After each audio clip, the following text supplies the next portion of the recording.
Welcome to the 487th episode of the Jami Dulaney Plant-Based Wellness Podcast. My name is Jami Dulaney, and I'm your host. I'm a plant-based cardiologist and endurance athlete living in Southwest Florida. Welcome, and thank you for listening.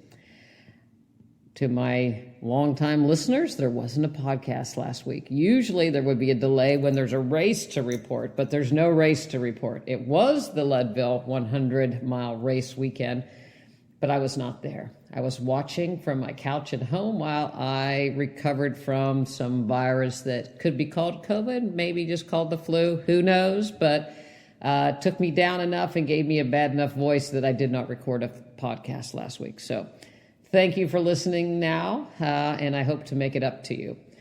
As promised, we have some special ones coming in the future, but for today, you're just going to have to listen to a little bit of post-nasal Dr. Dulaney. So there you have it. I am back, so, might as well talk about my illness. My ankle's doing pretty good. The funny part about it is that, people have argued with me over the course of my injury. If you just take a few days off, your ankle will get better so much quicker. So by not running for 4 days with a fever and just feeling punky, I thought, well, the least thing I'll get is a great ankle out of this. Turns out when I started back walking and running, I was actually more stiff and a little creaky than I was before I stopped. So I'm having to come back from that as well. But I am coming back, so that's good. So I actually ran 3.5 miles yesterday and 3.5 miles today and did my strength training on Monday and today. So I'm back at it, ramping up the miles, going to watch my heart rate so I don't get too far out of kilter. Couple interesting observations about this round of, and we could presume it's COVID, but whatever viral illness that caused me to have a fever, I decided not to treat it with anything other than vitamin C, zinc, and quercetin and my vitamin D. So when I say not treating, no antibiotics and no Tylenol or Advil. So I let my fever run its course and burn its way out. And I think it actually helped get rid of it quicker. Fever was gone probably 2.5 days and then sweated out and perked back up pretty quick after the fever let up. I almost succumbed to the headache. The headache was kind of one of those sinus headaches that just felt like my eyes were going to pop out in my nose, and everything was just really, really full between my eyes and my ears. But I wrote it out, didn't take anything, and actually feel quite good, I think, because of it. Good old Garmin body battery called it.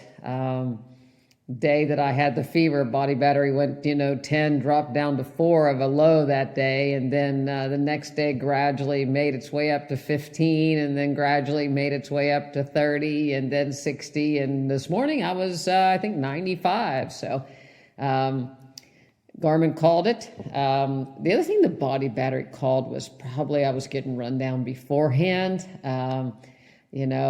Working, running, cross-training, maybe getting ill. Body battery was starting to slide a little bit, and I was even doubting good old Garmin body battery, because usually I am up above 80, but I was sliding down into the 60s and 70s, and I just thought that, again, maybe I was not sleeping well. The dogs were, I had a bunch of different excuses like we all have. But in retrospect, maybe something was coming on, or at least I was getting run down enough that the virus caught me. So probably need to pay a little attention to that. Some people, the body battery doesn't work for as well as others. If you're a bad sleeper, sometimes it doesn't seem to correlate. But if your body battery does correlate, I think it's a really effective tool to look and see whether or not you're coming down with something, and or to pay attention to it perhaps a little bit closer, that maybe you do need a little bit more rest. Because there were several mornings when my workout suggestion would be rest, and I was like, no,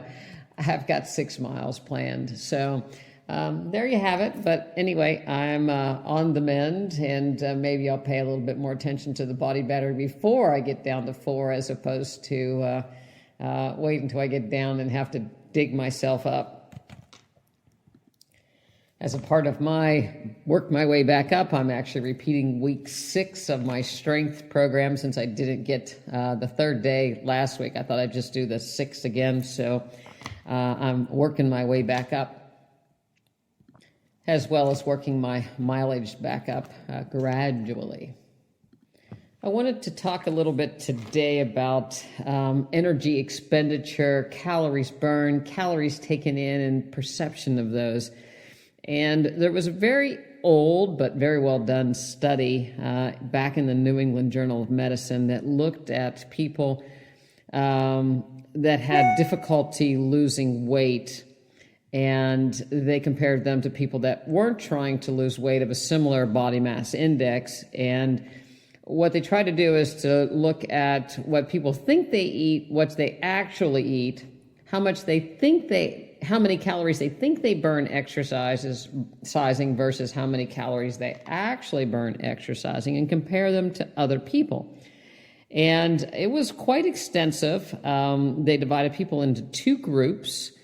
Their body mass index was around 30, which is considered in the obese category. And they, again, looked at with some really detailed measurements of energy expenditure and what people think they eat, and as opposed to what they actually eat. So group 1 individuals had a very difficult time losing weight. Nothing worked for them. They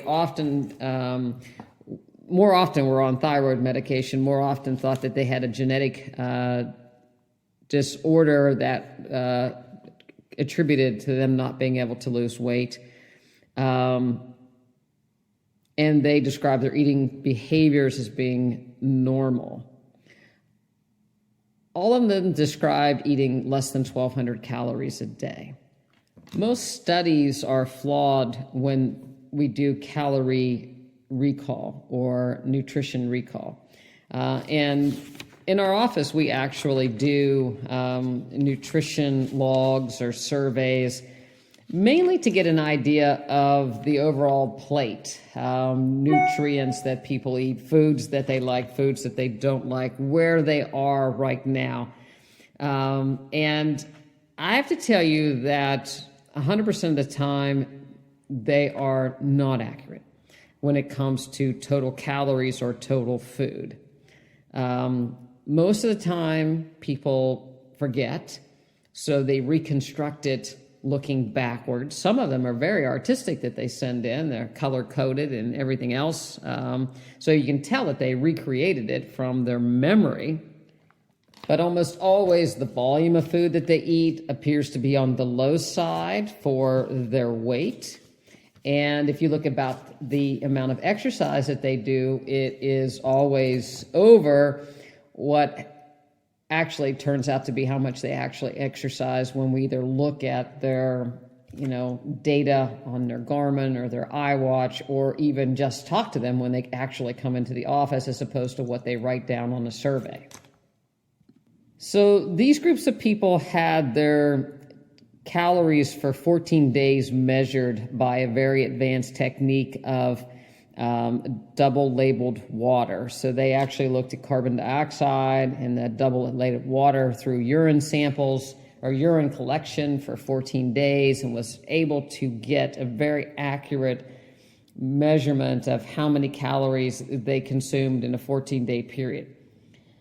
There was also a baseline DEXA scan done to look at percent body fat and resting metabolic rate. There was an exercise stress test done looking at carbon dioxide production. So there was a very accurate determination of how many calories were burned with exercise. So this was nothing. And then there was a recall. That people were asked to recall how much they actually ate. There was also a recall about exercise. And then there was a mental status exam done, looking at relationships with food and just depression as well.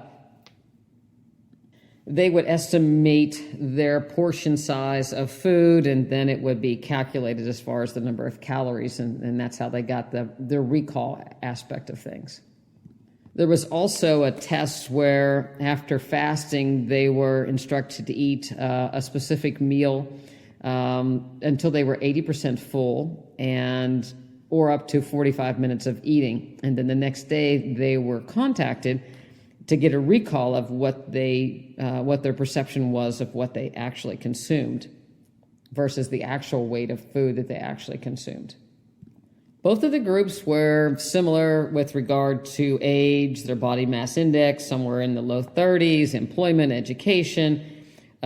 Group 1, more of them were on thyroid medications. They probably had more attempts at dieting in the past unsuccessfully. Their mean resting metabolic rate was 1,473 calories plus or minus 188 calories per day. Resting metabolic rate is what you need to just sit in a chair and remain alive. So the energy that your heart and your lungs and your other organs use, thinking, your brain uses. So without moving, what is your resting metabolic rate? So that was calculated. They also looked at how much they burned when they ate a particular meal, so the thermic effect. And they were actually also very similar in both of these groups. Group 1 and 2, resting metabolic rates were very similar, and the ability of them to burn calories was also very, very similar. In fact, no one in Group 1 burned less calories than in Group 2 at rest or throughout the whole day. If you look at the total energy expenditure, so moving around plus basal metabolic rate, they burned about 2,468 plus or minus 400 calories a day in Group 1 versus in Group 2, they burned 2,333 plus or minus 340 calories per day. So you could say that they moved at about 1,000 calories per day on top of their basal metabolic rate. I also thought that this was very interesting because if you look at a BMI of 30, so for a 5'5" person at about 180 pounds, you would expect them to burn at least 1,800 calories to maintain their weight. At 5'10", you would expect them to burn, if they weigh 210 calories, if a 5'10" person weighed 210 pounds, you would expect them to eat about 2,100 calories a day to maintain that weight. And in reality, the actual Group 1 took in about 2,081 plus or minus 500, and they underreported it by about 1,053 calories a day at 47%. They were 47% off on their caloric reporting. Group 2 were 19% underreported, 2,647 calories. But that estimate to maintain your weight, your current weight, is pretty accurate when you look at it. So if you're 150 pounds, you burn about 1,500 calories a day to you have to consume at least 1,500 calories a day to maintain your body weight. And I've had that argument over and over, discussion, I should say, over and over with people that don't believe that they're consuming that many calories a day to maintain their body weight. But the reality of it is to sit and breathe and to move around, it is a rough estimate if you want to do it yourself, is about 10%. So if you weigh 10 times what your weight is, so if you weigh 180 pounds, 1,800 calories a day to maintain 180 pounds. It's pretty accurate. If they looked at Group 1 as far as how many calories they think they burned, they overestimated it by about 770 calories, or 51. They overestimated what they burned by 51% versus the Group 2 overestimated what they burned by 30%. So what are the take-home messages from this study? Again, we are really lousy at humans for guessing how much we eat and how much we burn. And the reality of it is, it's just not something we pay that much attention to throughout the day. And when we try to recall it, we only recall the good. We don't really recall all the bad things, or even just the amount that we actually grab and go, or the caloric density of what it is that we actually eat. This even came up yesterday when I was having a discussion with my running coach. And she just completed a 100-mile race. And one of her comments was that she got distracted talking to another runner and lost track of how many calories she was consuming, and kind of got behind in the amount of calories. And all of a sudden she had to kind of make up for it. In a race, you actually need to take in so many calories per hour. You can get in a lot of trouble. So even though she has run over 145, I think this was her 147th 100-mile race, she's better than almost anybody at actually completing this distance. And her only job was to run and to eat and to drink. She got distracted and lost track of actually what she was taking in at one point, because it's so easy to get distracted. So how do you ever win at the weight loss game? We've had people that demand that we tell them exactly what to eat. But again, you can see how this never works, because we can tell people how much to eat, but what they actually consume it will be completely different, especially if they have to buy it, make it, serve it, or if they go out. So there's so many confounding variables that it's impossible.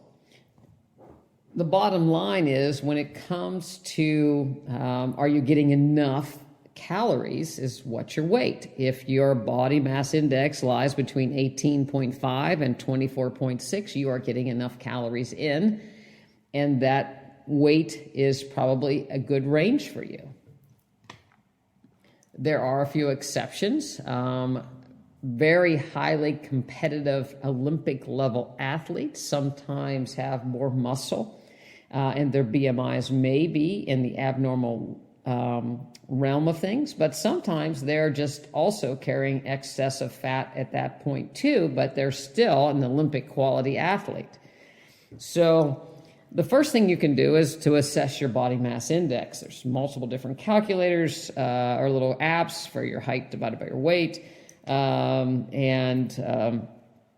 Obviously, you can have DEXA scans done, but the reality of it is, a simple BMI calculation is enough to let you know whether or not you're in a range. And after that, you can do the old Jack LaLanne pinch an inch. If you can't pinch an inch, you're probably pretty lean. If you can pinch an inch under your arm or behind your arm or at your sides or on your under your shoulder blades, then you probably have increased fat mass. If you fall into the overweight category, you are taking in more energy than your ability to burn, and hence you are storing it. End of story. The answer is not that you're not exercising enough, because we know that most people, that's just not the case. We all burn the same amount. Now, if you don't exercise at all, have a desk job, and you're very sedentary, you do need to exercise, but for a whole host of other reasons, but not to lose weight. Because that's going to come down to the energy you take in versus the energy that you put out. The only way this will work is through mindfulness. Not perfection, but mindfulness. A very concentrated look inward, not blaming others, not blaming the restaurants, Chick-fil-A, society, General Mills, but a very hard, mindful look at what you're actually consuming. If someone else is cooking your food, you have no idea what's in it. So whether or not you go to a restaurant and sit, go to the neighbor's house, bring the food back, if somebody else cooks it, you have no idea of the caloric density of that food. And they're not going to be able to accurately assess, are you in the negative or not? If you were to eat 500 calories less each day, it would take about a week to lose a pound.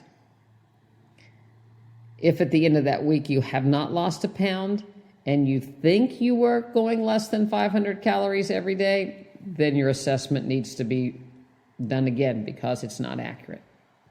So it's a mindfulness that you have to do on a day-to-day basis and then adjust, because it's not perfection, it's a learning experience. So the number doesn't necessarily really matter other than the number on the scale at the end of the week, and then readjusting. And you just have to assume that you're taking in more than you're burning if you're not losing weight. There's no other reason.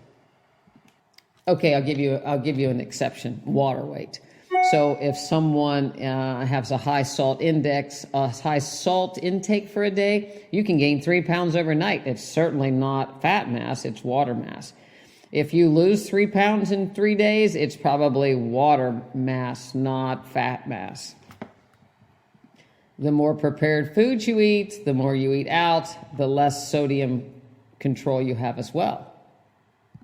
The more variables in your food, the harder it is to estimate. So if you go out, again, somebody else is preparing your food, you have no ability to really calculate it. Even if you look at the menu at Panera's or Starbucks or wherever and they say it's that, it still makes it very, very difficult. They don't know how much ketchup you're putting on your French fries. They don't know how many sauces you're dipping in. Everything, the waters get muddy very quick.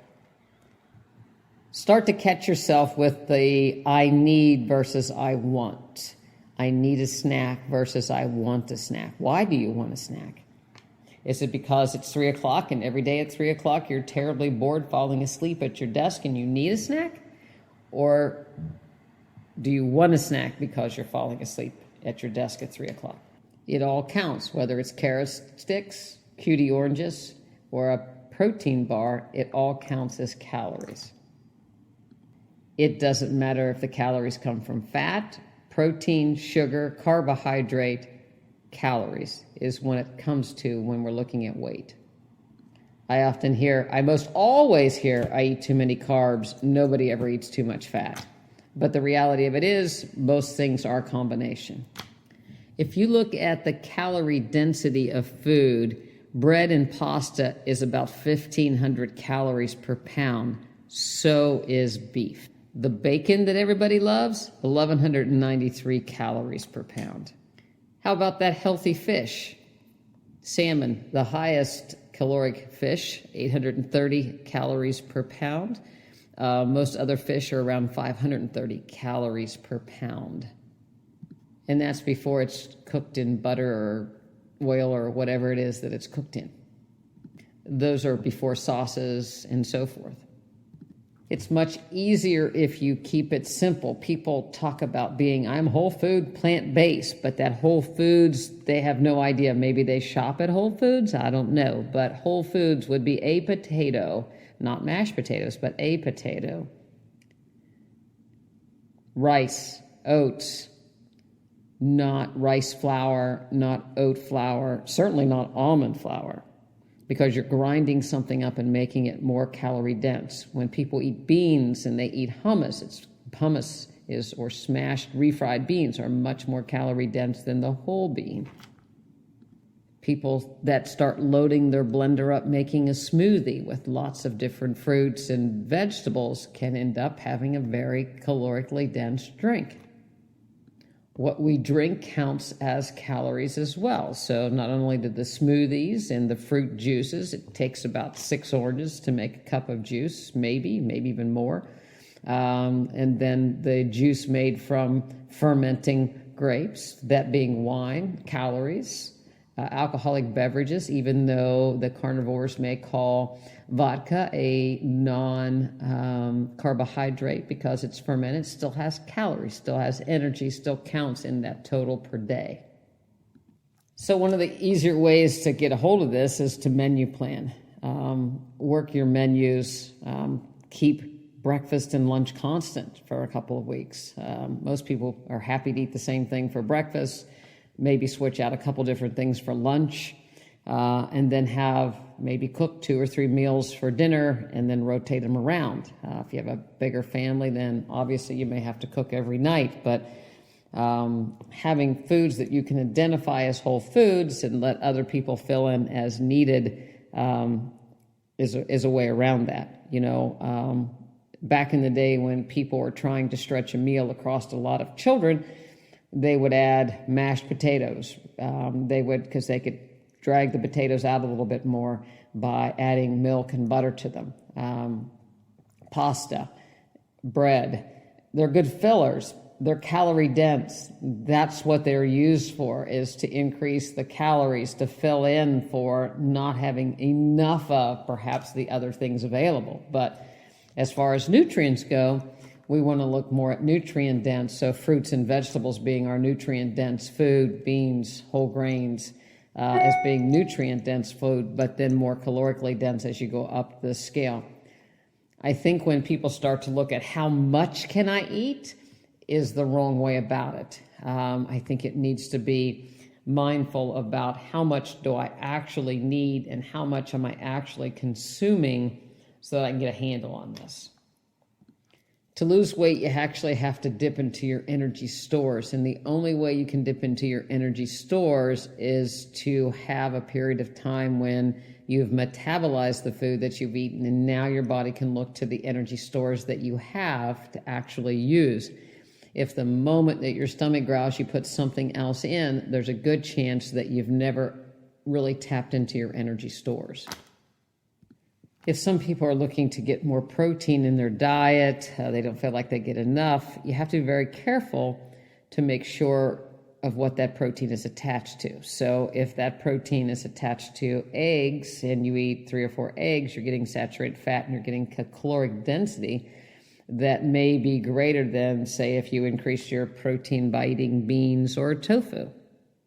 It becomes difficult when you start to play with the ratios. That's why I think plant-based nutrition is so easy, because those macronutrients become so easy when you're eating fruits, vegetables, whole grains, plants, beans, tofu. You get enough protein when you're getting enough calories to maintain your weight, but you're not getting excessive amounts of calories that are hooked onto other things. All you have to do is watch TV one night to see the caloric density of the restaurant food that is presented, or go online and see how people put things together to make them so calorically dense, when they add a bunch of oil to things, when they add a bunch of eggs to things, when they're eating these giant slabs of meat, they're making them so calorically dense that they have no idea how many calories they're consuming. You deserve to be healthy, and being healthy really comes down to having a well-balanced plate, but also being within the guidelines of a normal body mass index. Increased fat mass is associated with increased risk of inflammation, increased risk of cardiovascular disease, increased risk of cancer. So it's not body shaming, but it's overall health and metabolic risk that we're looking at. Diabetes, the diagnosis of diabetes, which is almost 50% of the population, a large portion of our teenagers, substantially increases the risk of cardiovascular disease. Screening is not the answer, because you can go from a plaque of 10%, 20% to 100% blockage overnight.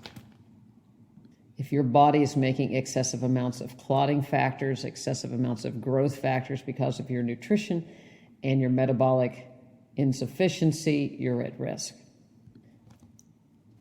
It's not easy trying to negotiate the calorie density in foods. Like I said, everybody has trouble figuring out what exactly they are consuming. But taking time to become more mindful of, am I full? Do I really need this? What is the calorie density of the food that I am consuming? And where are we going to eat? And what is our food source? Can be a really good way to start. We'd love to work with you and help you and your family achieve healthy body weights, a good balanced plate that is nutrient dense, so that kids can grow appropriately, adults can stay at a good weight, and everybody has energy.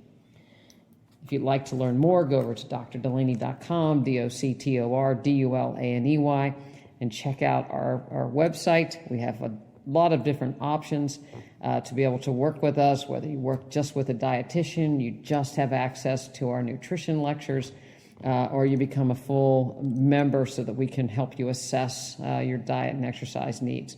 Love to be a part of that. Thank you as always for listening. Don't let anybody tell you that it's easy, because it's not. Don't let anybody say this is all you have to do, because it's not true. But it's a process. Give yourself a break and reassess. Just like any other training program, you'll see how you're doing and reassess, and then move on and learn from it. I believe you will achieve optimal health and wellness on a plant-based diet of whole foods, not processed foods. Love to help you. Thanks for listening. Check in with us next week.